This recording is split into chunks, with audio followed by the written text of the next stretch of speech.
temanku juga SMK, orang tuh pikir SMK itu nggak ada apa-apanya SMK, tapi dia sekarang jadi pramugari di Garuda. Oh, Itu pasti bisa, apapun bisa, yang penting kita asal niat. kita mau dan niat. Disiarkan langsung dari lantai SMK Plus Melati Samarinda.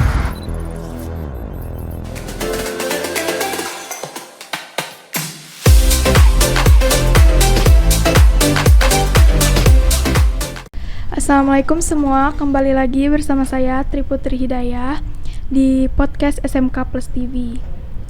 Saya bersama co-host juga Rini. Perkenalkan, nama saya Rasyika Wahyu Sabrina dari kelas 10 Tata Boga.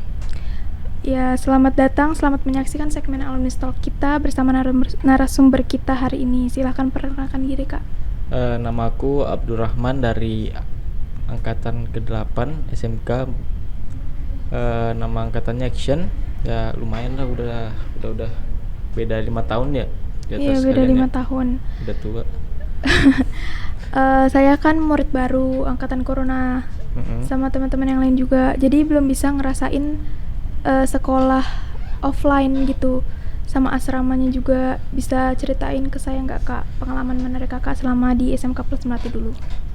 Kalau pengalamannya banyak banget, kalau pasti terasa banget bedanya. Emang awalnya pas baru masuk itu emang kayak kita tertekan gitu, nggak betah. Iya, karena belum terbiasa. Ya, belum terbiasa, dan kita nggak mau disuruh-suruh, nggak mau diatur gitu kan. Dan itu mungkin yang bikin orang banyak gak tahan di sini. Iya. Dan alhasil ya pindah.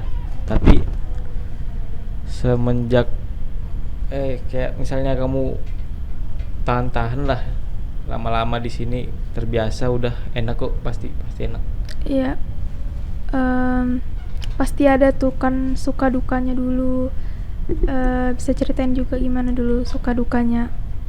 Dukanya dulu ya jauh dari orang tua, dan ya kita nggak kenal orang sini, dan ya diatur-atur udah baru kenal udah diatur-atur gitu. Iya. Dan kita nggak kenal orang jauh, kayak dari Kubar, dari mana, jadi Dari luar kota juga, dari banyak. baru kita satu kamar sama-sama, kita nggak percaya satu sama lain, kayak apa sih ini gini. Tapi lama-lama ya kalau kita saling kasih kepercayaan pasti enak kok. Dan sukanya kita punya banyak temen yang kayak saudara di luar kota, jadi kita mau kemana aja. Misalnya kadang kita pas asrama itu minggu ini kita IP kemana, atau IB kemana, ke rumah siapa, di Handil, di Balikpapan. IB itu apa, Kak? IP itu izin pulang, IB itu izin bermalam. Kalau IP itu setiap minggu, kalau IB setiap bulan sekali. Setiap bulannya. Oh gitu. Kakak pernah ngerasain nggak kayak niatan mau pindah gitu dari Melati? Dulu ya kelas baru belum sebulan mungkin di asrama pasti ada. Soalnya baru lulus SMP, baru mau kayak enak lah gitu masuk asrama, tiba-tiba dipaksa juga dulu sama orang tua masuk sini gitu ya, baru diatur gini itu, suruh botak lah apalah.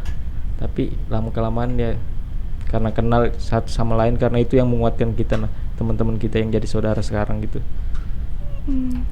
Jadi fine aja ya. Cara bertahan di asrama itu gimana sih, Kak? Kan kehidupan di rumah sama di asrama itu kan berbeda. Cara bertahan itu salah satunya ya kita harus saling support satu sama lain, saling menguatkan gitu. Kan orang-orang tuh beda kota, jauh dari orang tua juga, lebih jauh mungkin dari kita kan. Iya. Tapi kita bilang kita pasti bisa di sini, kuat. Nanti lama-lama juga kayak ya terbiasa udah gitu, jauh dari orang tua, dan ya dipercaya orang tua, sudah kamu kemana aja pasti dipercaya kalau sudah udah jauh. bisa mandiri sendiri. Bisa mandiri sendiri. Kalau kegiatan Kakak sekarang ini apa ya? Sekarang nunggu masuk semester baru kuliah. Kuliah berarti ya. Kuliahnya di mana tuh, Kak? kuliahnya di EPU Asia Pacific University di Malaysia. Malaysia. Semester berapa?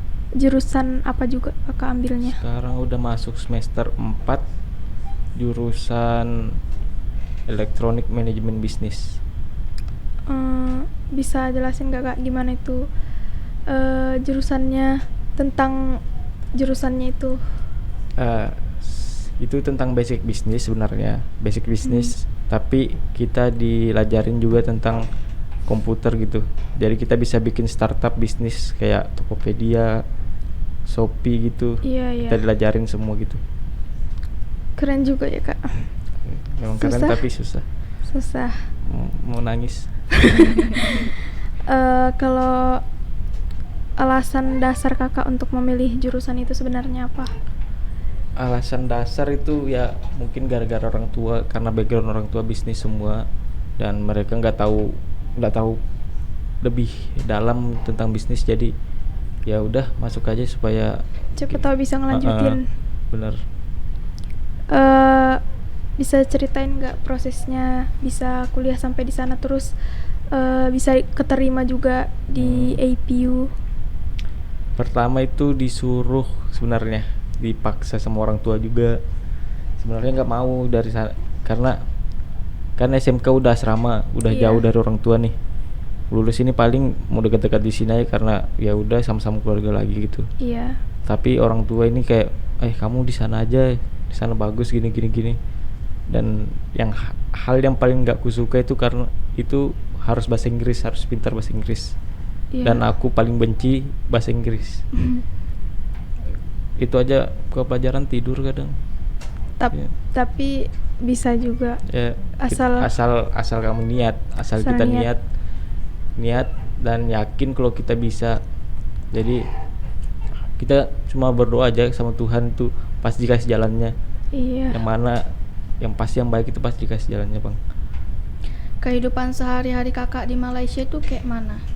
Sehari-hari di sana ya hampir sama kayak di sini.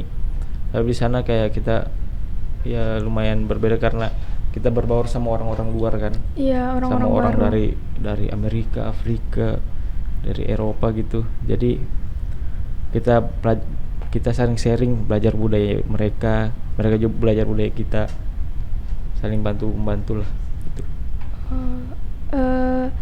Kakak kan di sana tinggalnya tuh gimana? Apartemen atau ada asramanya sendiri dari kuliahnya? Di sana ada 2 tipe apartemen. Jadi ada kalau misalnya kita malas banget nih, jauh-jauh di dalam kampus tuh ada kuliah. Jadi misalnya paling 5 menit sebelum kelas tuh bisa sudah kita turun, bangun 5 menit sebelum kelas, mandi, turun sudah. Kalau iya dekat banget. Kalau di luar kampus harus naik bis 10 menit, minimal 10 menit kalau nggak macet. Dan bisnya itu disediain dari kampus sana. Oh, jadi fasilitasnya disediain dari sana. Dan aku milih yang di luar kampus gitu, supaya lebih berbaur sama orang-orang lain selain orang-orang kampus.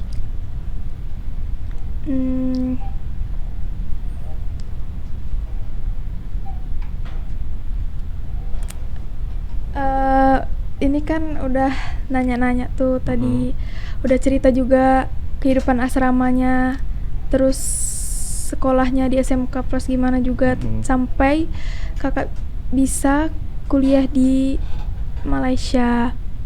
Sekarang boleh kasih nasihat dan masukannya kak buat siswa-siswa SMK Plus Melati yang baru-baru masuk juga. Buat adik-adik kelas yang sekarang yang masih bimbang tentang masa depan ya, yang kamu kayak searching aja lah apa yang kamu mau atau apa yang kamu inginkan dari dulu. Kamu cari dulu apa, walaupun itu pikiranmu impossible buat kamu kesana, pasti yang penting kamu yakin pasti bisa, Bang. Soalnya aku bisa, masa kamu udah bisa, ya kan? Iya. Nah, temanku juga SMK, orang tuh pikir SMK itu nggak ada apa-apanya SMK, tapi dia sekarang jadi pramugari di Garuda. Itu pasti bisa, apapun bisa. Yang penting kita asal niat. kita mau dan niat. Eh, ada pertanyaan nggak kak? Nah, Mungkin yang mau ditanyain. yang anak-anak baru ini gimana perasaannya masuk di sini? Enak atau gimana? Sebenarnya kita belum ngerasain ya karena masih online. Masih online ya? Iya, bener sih. Tapi kira-kira kapan masuknya? Kayaknya nanti Januari, tapi nggak tahu pasti apa enggaknya. Oh, Januari gitu. Masih lama sih ya. Iya. 2 bulan lagi. 2 bulan lagi. Tapi awal-awal masuknya ini pasti emang berat gitu. Tapi kamu kalau yakinkan aja lah. Iya. Pasti bisa aja. Enak lo mandiri tuh, bener. Oke.